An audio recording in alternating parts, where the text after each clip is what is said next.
Today we need to talk about quite a serious subject, something that I feel like is just being overlooked by governments everywhere. With the vaccinations coming out for COVID-19 all over the world, we are facing the very real possibility of a zombie apocalypse.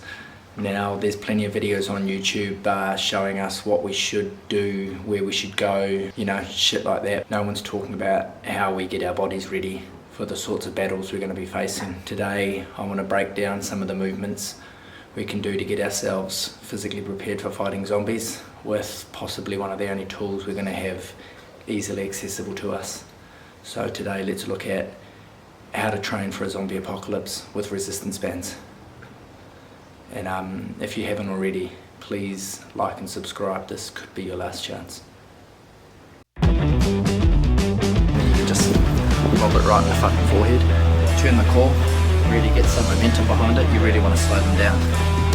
And then from there, what we're actually going to try and do, you're not going to believe this, is we're going to push and we're just going to walk until it's closed, just like that. Throw some jumps in, like you're trying to get over things, like you're being evasive.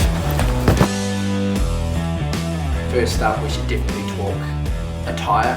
Obviously, there's not any brands putting out zombie apocalypse activewear at the moment, so we have to assume that's never going to come out. We have to get ourselves combat ready in the sorts of attire we're going to be wearing. I think we're probably going to have some sort of plaid shirt on of some kind, a thick-ish jacket with some sort of wool inside, some sort of animal skin or like fluffy plastic for the vegans. I've gone with a green one so that I can blend in with nature, and I've also got the bucket hat to protect my bald head and ears from UV rays. This one is camouflage-ish, as you see, but little bits of orange through it so that I don't actually get shot by deer hunters. I'm assuming zombies are colourblind. We don't actually know. There's actually no proof that they exist at this stage, but if we were just guessing, we'd probably say they're colourblind. Yeah, definitely UV protection for your head. After all, your brain is in there. The zombies want it. Don't let the sun get it. Alright, let's talk movements. Let's get into some exercise. So another important thing to think about in a zombie apocalypse is that you need to stay hydrated, but access to nice clean water is not always going to be there. So for the purpose of today's drill, we should probably start off by getting used to drinking dirty water. So I have a glass here of dirty water, so we'll give that a go, get ourselves hydrated and ready to start training.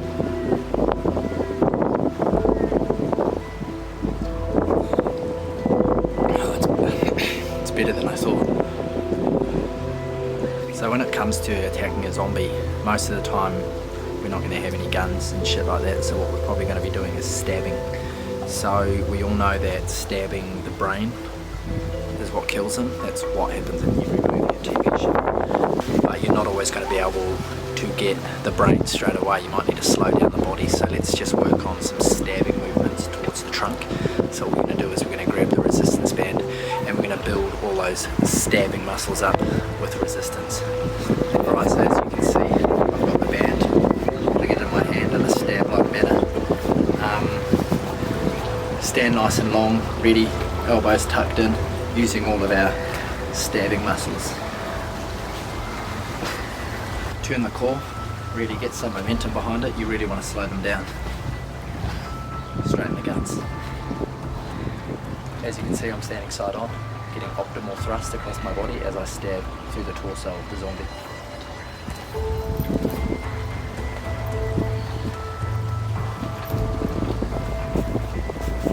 Alright, next movement we're going to do the typical scary movie type stabbing downwards motion, because as the zombie comes in closer, we're going to want to stab down at a distance. Hopefully you're going to be taller than it and then you can just lob it right in the fucking forehead. We can also practice on some higher shots for taller zombies. In the underhand stabbing grip, standing forwards, same thing. Have one foot slightly in front of the other so that you can turn one hand up as defense in case the zombie attacks or something. One hand up. nice swift stabbing motion down. Now let's pretend he's taller than us. Leaning back slightly, keeping the core engaged, stabbing upwards. Okay, so now let's say we've got something a little bit longer, like an axe or a hammer or something, and we'll be coming down in more of a wacky, choppy motion. So let's train for whacking and chopping. So, one hand, knuckles facing towards you, one hand, knuckles facing away, under, over. Remember, there's no point doing a slow, controlled movement with these, because that's not how you're going to hit a zombie. You're going to come through explosive.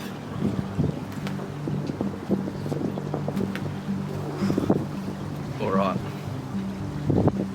that was good. Alright, next up we're going to go over running, some banded running drills, because yeah, as much as you can practice your running on its own, that's fine, but what happens if a zombie's holding onto you?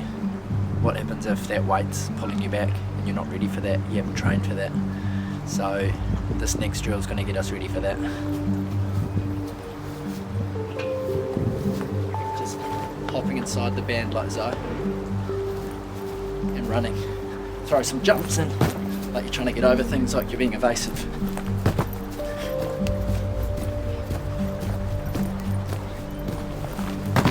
Right, so we're going to need the big one for this one. As we know, in a lot of the movies, there's always that one scene where they've escaped inside, they're trying to push the door closed, but the zombies turn up, and the zombies are actually trying to push the door open. So we need to make sure that we're ready for that kind of situation too. At some point, we're going to have to close a door, and there's going to be anywhere up to about 1,000 zombies trying to close that door. We don't know how strong they are, so we use the big green one. So to set up this situation here in my house, as you can see, I've got a few doors all in one corner. So what I'm going to do is I'm actually going to tie this like so, but on the other side. So we're going to go round the back to the behind of the door, just like that. And then what I'm actually going to do, you're not going to believe this, I'm going to open this door and I'm going to tie this around there. And there's already a lot of resistance on there. So I'm going to get down to a long sort of lunge position, and I'm just going to press forward, pressing with just the arms to begin with, because if we can do it with our arms, we'll do it with just our arms. But depending on how strong the zombies are, we're going to have to bring our legs into it as well. So what we're going to do is we're going to push, and then we're going to step forward, and then we're going to push again. So push, step forward, push again. And then from there, what we're actually going to try and do, you're not going to believe this, is we're going to push and we're just going to walk until it's closed, just like that. Just push and walk, using our legs as well. So this is a full body workout. This is a very underrated movement actually, in terms of using a lot of muscles and burning a lot of calories. So this is probably the most beneficial one for us to get fight ready for the war, for the human race against the zombies, because of the COVID-19 pandemic. So just walking it forwards. Just walking it forwards. Nice and easy. So there we have it. There's 1, 2, 3, 4 ways we can get our bodies ready to handle a zombie apocalypse. 4 basic movements, different levels for all levels. As far as nutritional advice goes, all the same rules apply. It's just going to be harder to find everything. Internet's probably going to be down, so I wouldn't bother logging your calories with MyFitnessPal or anything like that. Eat what you can, but obviously be mindful of your protein content. Get your body used to drinking dirty water. I'd probably take a can opener with you. Everything we see on the shows is always in cans. As always, like and subscribe, and head on over to my website and get my new ebook. Train wherever the fuck you want with resistance bands. Unfortunately, these zombie apocalypse movements aren't part of that, but you know them now anyway, so you can just add those into your workouts. Alright, like and subscribe.